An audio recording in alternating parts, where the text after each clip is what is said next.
Mi padre le dejó la herencia a mi hermana, diciendo, los adoptados no merecen ni un solo centavo de esta familia, mientras mi madre se burlaba, así que enfrente de ellos llamé al banco, cancelé los pagos de la hipoteca, y el banco subastó la casa. Mi nombre es Fernando, y esta es la historia de cómo mi mundo se derrumbó y, al mismo tiempo, cómo encontré la fuerza para levantarme. Todo comenzó cuando era niño, en una casa que alguna vez pensé que era mi hogar.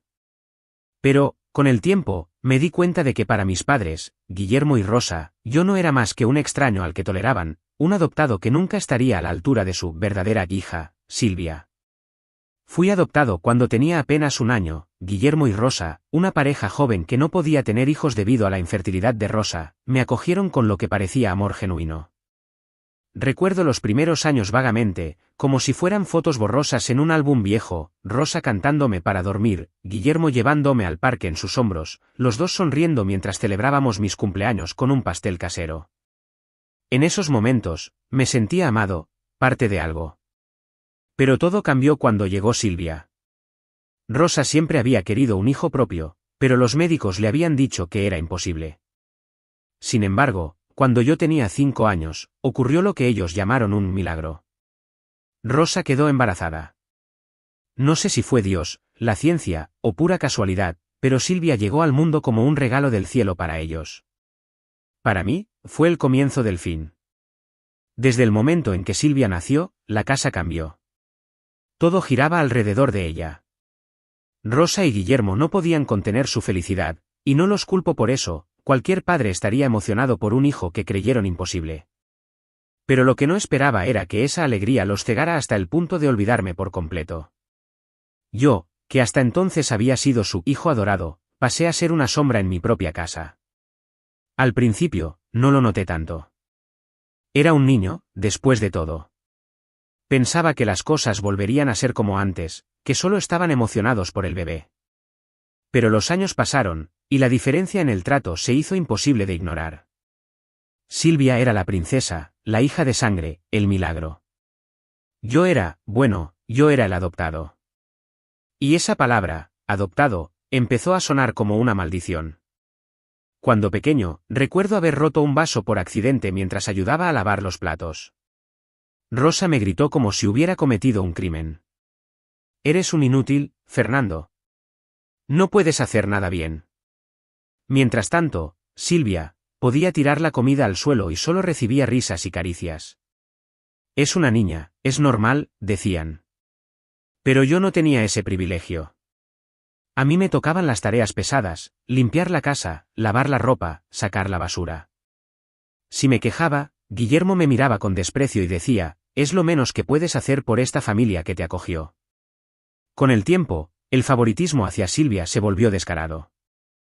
Si ella quería un juguete nuevo, lo tenía al día siguiente. Si yo pedía algo, aunque fuera algo tan simple como un cuaderno para la escuela, me decían que no había dinero o que no lo merecía. En la mesa, Silvia siempre tenía el mejor pedazo de carne, mientras yo comía lo que sobraba. En las Navidades, ella recibía montañas de regalos, yo, si tenía suerte, una camiseta vieja o un par de calcetines. Pero lo que más dolía no eran las cosas materiales. Era el amor. O, mejor dicho, la falta de él. Ya entendía que no era parte de su familia, no de verdad. Una vez, en una reunión familiar, un tío preguntó por qué me trataban diferente. Rosa, con una sonrisa fría, respondió, bueno, Fernando no es de nuestra sangre. Silvia es nuestro verdadero milagro.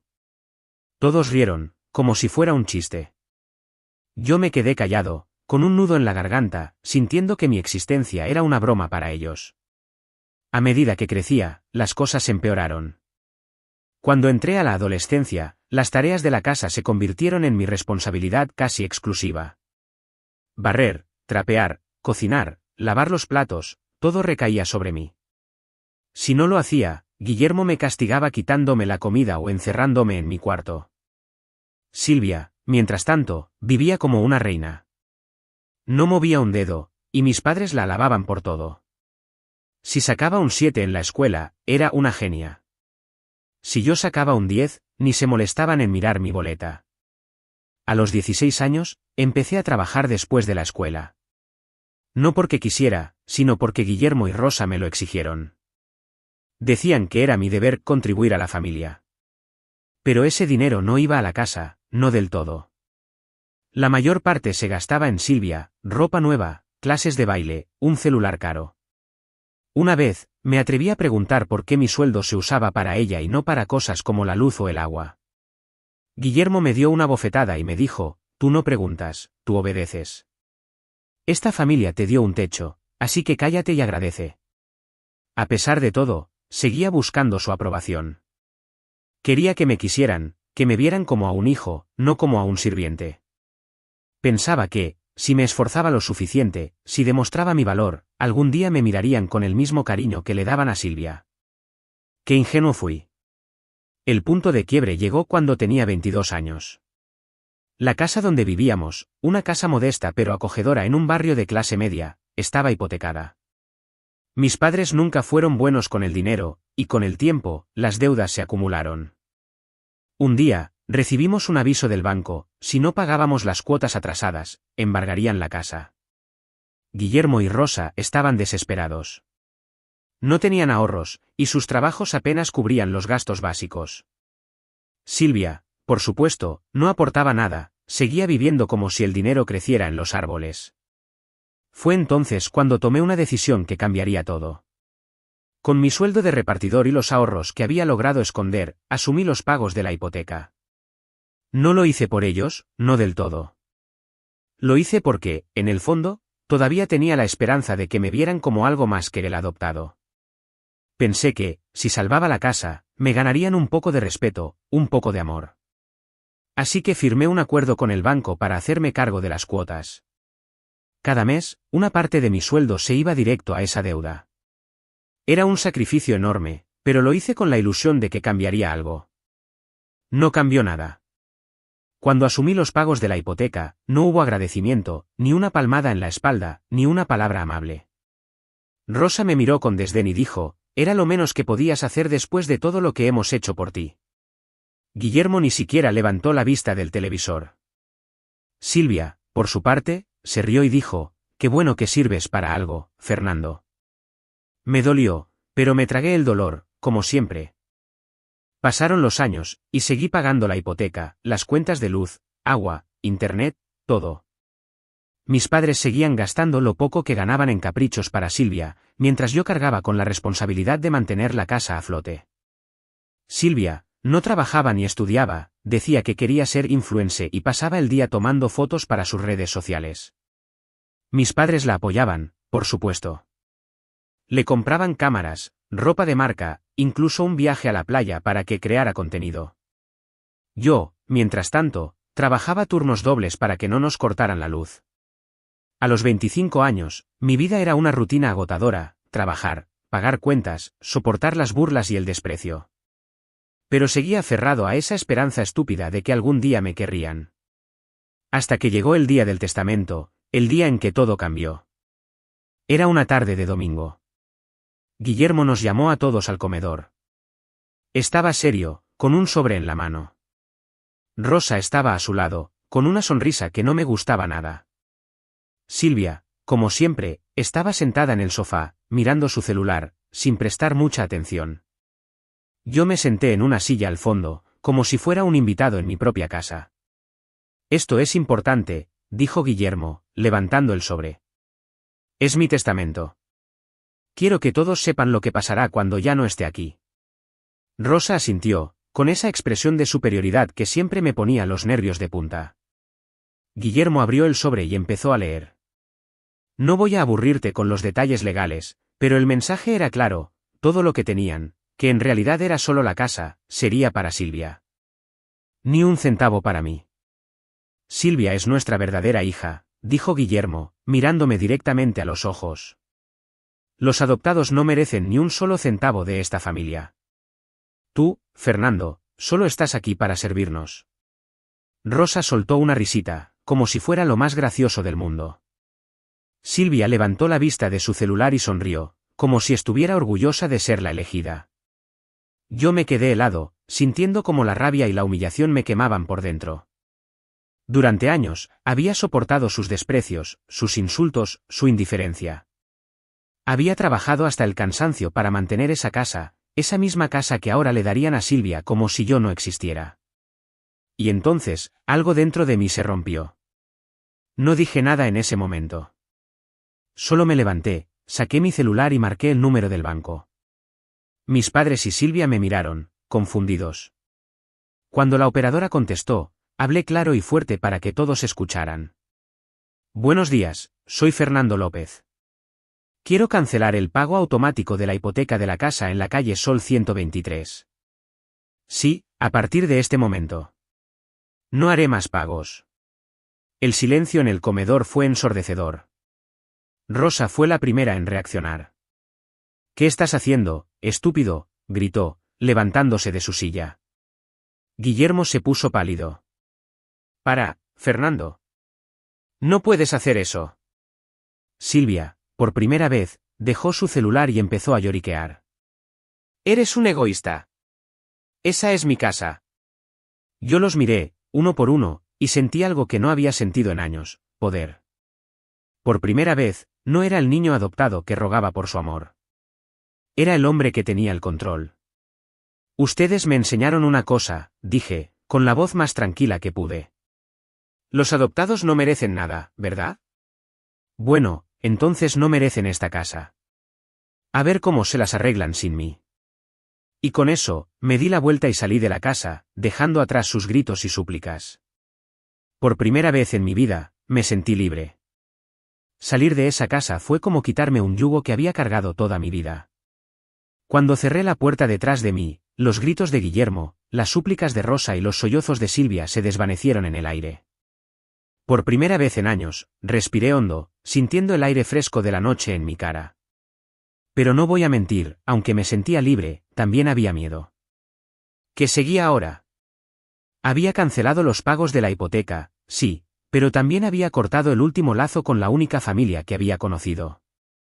Estaba solo, y esa idea me golpeó como un puñetazo mientras caminaba por la calle oscura. Esa noche me quedé en un hotel mientras buscaba un lugar para mudarme. A la mañana siguiente, mi celular no paraba de sonar. Eran ellos. Mensajes, llamadas, incluso audios de WhatsApp. Rosa, con su voz temblorosa pero todavía cargada de arrogancia, me decía: Fernando, esto no es un juego. Vuelve a activar los pagos ahora mismo o lo vas a lamentar. Guillermo fue más directo: eres un desagradecido. Después de todo lo que hicimos por ti, ¿así nos pagas? Silvia, por su parte, dejó un audio lloriqueando: eres un egoísta, Fernando, esa casa es mía. ¿Cómo te atreves a hacerme esto? Escuché cada mensaje, cada palabra, y luego borré todo. No respondí. No iba a darles el gusto de verme rogar o ceder. Los días siguientes fueron extraños. Me mudé a un departamento pequeño que alquilé con mis ahorros. Por primera vez, tenía un espacio donde nadie me gritaba, nadie me menospreciaba, nadie me hacía sentir como un intruso. Empecé a enfocarme en mi trabajo. Había ascendido a supervisor en la empresa de repartos donde trabajaba, y aunque no era un sueldo de millonario, era suficiente para vivir sin apretarme demasiado. Sin la carga de pagar la hipoteca y las cuentas de la casa de mis padres, mi vida financiera respiraba por primera vez. Pero ellos no se rendían. Una semana después de mi salida, Guillermo apareció en mi trabajo.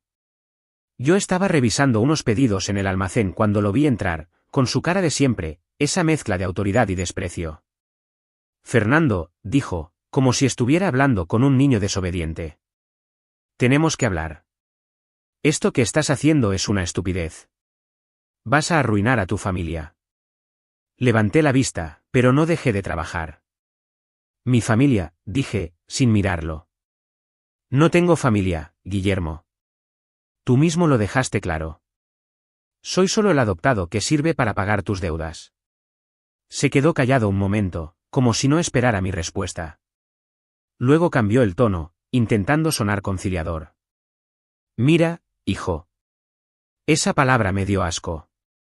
Cometimos un error, ¿sí? Pero podemos arreglarlo. Vuelve a casa, reactiva los pagos, y olvidamos todo esto. Me reí. No pude evitarlo. Era la primera vez que lo veía intentar ser amable, y era tan falso que casi podía olerlo. No, Guillermo. Se acabó. Si quieren la casa, paguen la hipoteca ustedes. O dile a Silvia que deje de hacerse fotos para Instagram y consiga un trabajo. Su cara se puso roja. No te atrevas a hablar así de tu hermana, gritó, haciendo que algunos de mis compañeros voltearan a mirar. Ella es lo primero para nosotros. Tú eres solo, un sirviente, completé, mirándolo a los ojos. Eso ya lo sé. Por eso me fui. Ahora, lárgate de mi trabajo antes de que llame a seguridad. Se fue, no sin antes murmurar amenazas vacías sobre cómo me arrepentiría. Pero yo sabía que no podían hacer nada. La casa estaba a su nombre, sí, pero yo era quien la mantenía. Sin mí, estaban perdidos. Las semanas siguientes fueron un torbellino de mensajes y llamadas. Rosa intentaba manipularme con lágrimas falsas, diciendo que estaba enferma, que necesitaba mi ayuda. Silvia me escribía insultos, llamándome traidor, egoísta, basura. Hasta intentaron contactarme a través de conocidos, vecinos, incluso un primo lejano que apenas recordaba. Pero yo me mantuve firme. Cada mensaje, cada llamada, era un recordatorio de por qué había tomado esa decisión. No iba a volver a ser su esclavo. Un día, mientras revisaba mi correo, vi una notificación del banco. Era un aviso formal, los pagos de la hipoteca estaban atrasados, y si no se regularizaban en 30 días, iniciarían el proceso de embargo. Sonreí al leerlo. No porque me alegrara de su desgracia, no del todo. Era más bien una sensación de justicia, de equilibrio. Ellos habían decidido que yo no valía nada. Ahora verían lo que valía mi esfuerzo. Mientras tanto, me enfocaba en construir mi vida. Empecé a tomar cursos en línea sobre logística y administración, algo que siempre quise hacer pero nunca tuve tiempo porque estaba demasiado ocupado pagando sus deudas. Conocí a algunas personas en el trabajo, compañeros que, a diferencia de mi familia, me trataban con respeto. Incluso salí un par de veces con una chica, Ana, que trabajaba en la oficina de contabilidad. No era nada serio, pero me hacía reír, y eso era algo que no había sentido en años. Pero en el fondo, sabía que la tormenta aún no había terminado. Sabía que Guillermo, Rosa y Silvia no se rendirían tan fácil. Y no me equivocaba. Un mes después de mi decisión, las cosas empezaron a ponerse feas para ellos. Los mensajes de súplica se volvieron más desesperados. Rosa dejó de fingir que estaba enferma y empezó a suplicar abiertamente. Fernando, por favor, no tenemos cómo pagar. El banco nos está acosando, vamos a perder la casa. Silvia, por su parte, cambió de los insultos a las lágrimas. Hermano, por favor, no hagas esto. No tengo a dónde ir. Eres mi familia. Esa palabra, hermano, me dio náuseas. Nunca me había tratado como tal, y ahora que estaba en problemas, de repente éramos familia. Guillermo fue el último en ceder. Un día, me llamó y con un tono que intentaba ser autoritario pero sonaba roto, dijo, esto es tu culpa, Fernando. Si nos quitan la casa, será por tu egoísmo. Pero todavía estás a tiempo. Vuelve a pagar, y te perdonaremos. ¿Perdonarme? Dije, riendo. No necesito tu perdón, Guillermo. Lo que necesitas es un trabajo de verdad. O dile a Silvia que venda su celular de $1000. Quizás eso les ayude. Colgué antes de que pudiera responder.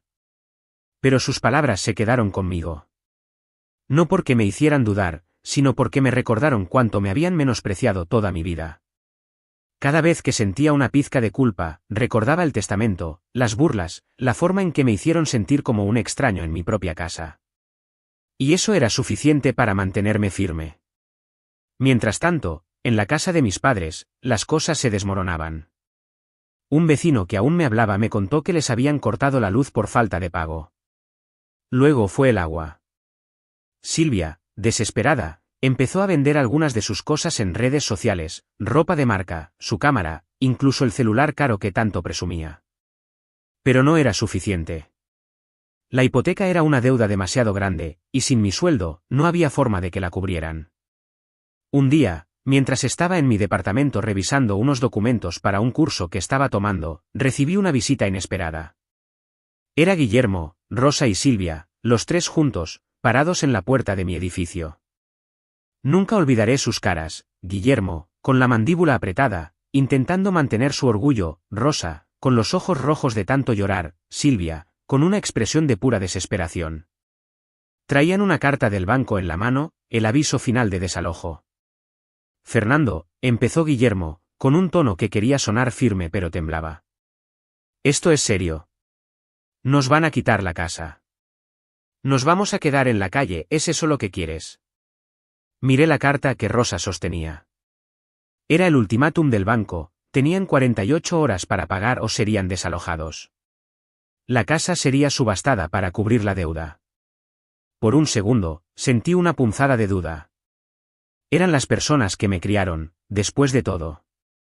Pero entonces recordé todo, las humillaciones, el testamento, la forma en que me trataron como un sirviente mientras adoraban a Silvia. Recordé cómo nunca me agradecieron, cómo me hicieron sentir que mi existencia era una carga. Y esa punzada desapareció. ¿Saben qué?, dije, cruzándome de brazos. Por años, trabajé como burro para mantener esa casa. Pagué la hipoteca, la luz, el agua, todo. Y nunca, ni una sola vez, me dieron las gracias. En cambio, me humillaron, me llamaron inútil, que no merecía nada porque no era de su sangre y ahora quieren mi ayuda. No. Se acabó. Silvia se puso a llorar. Por favor, Fernando, no tengo a dónde ir, esa casa es todo lo que tenemos. Tu herencia, ¿verdad?, dije, mirándola con frialdad. La herencia que tu papá te dejó porque yo, el adoptado, no merezco nada. Bueno, pues ahora no hay herencia. A ver cómo te las arreglas sin mí. Rosa intentó hablar, pero la interrumpí. No, Rosa. No quiero escuchar más. Durante años, me trataron como basura. Me usaron, me exprimieron, y cuando ya no me necesitaban, me dejaron claro que no era nada para ustedes. Ahora, enfrenten las consecuencias. Guillermo dio un paso hacia mí, como si quisiera intimidarme. Eres un desagradecido, gruñó. Te dimos un hogar, te criamos, y así nos pagas. Un hogar, dije, riendo con amargura. Me dieron un techo, sí. Pero también me dieron desprecio, humillaciones y una vida de servidumbre. No les debo nada. Váyanse. No esperé a que respondieran. Cerré la puerta y me quedé allí, escuchando cómo se alejaban. Silvia seguía llorando, Rosa suplicaba, Guillermo murmuraba insultos. Pero ya no me importaba. Había terminado con ellos. 2 días después, el banco cumplió su palabra. La casa fue embargada, y Guillermo, Rosa y Silvia fueron desalojados. Un amigo del trabajo que vivía cerca me contó los detalles, los oficiales llegaron con una orden judicial, y mis padres no tuvieron más opción que salir con lo poco que podían llevar. Silvia lloraba histérica, diciendo que era injusto. Rosa estaba en shock, apenas hablando. Guillermo, fiel a su orgullo, gritaba que demandaría al banco, pero todos sabían que no tenía caso. La casa fue subastada una semana después. Yo, mientras tanto, seguí adelante. Con el tiempo, terminé mi curso de logística y conseguí un ascenso en el trabajo. Mi departamento dejó de ser solo un refugio y se convirtió en un hogar. Ana y yo empezamos a salir más seguido, y aunque no sé si será algo para siempre, me hace feliz. Por primera vez, siento que mi vida es mía. A veces, recibo mensajes de Rosa o Silvia, pidiéndome dinero o ayuda. Nunca respondo. Guillermo, fiel a su orgullo, dejó de contactarme. Supongo que aún cree que soy yo quien debería estar rogándole a él. Pero no importa. Ya no son mi problema. Mirando atrás, no siento culpa. Siento justicia. Ellos me enseñaron que no valía nada, pero yo les demostré que sin mí, no eran nada. La casa que tanto querían, la herencia que Silvia creía suya, se desvaneció porque nunca supieron valorar al que la mantuvo en pie. Y ahora, mientras ellos enfrentan las consecuencias de sus acciones, yo estoy construyendo un futuro donde nadie volverá a hacerme sentir menos. Suscríbete para más historias diarias.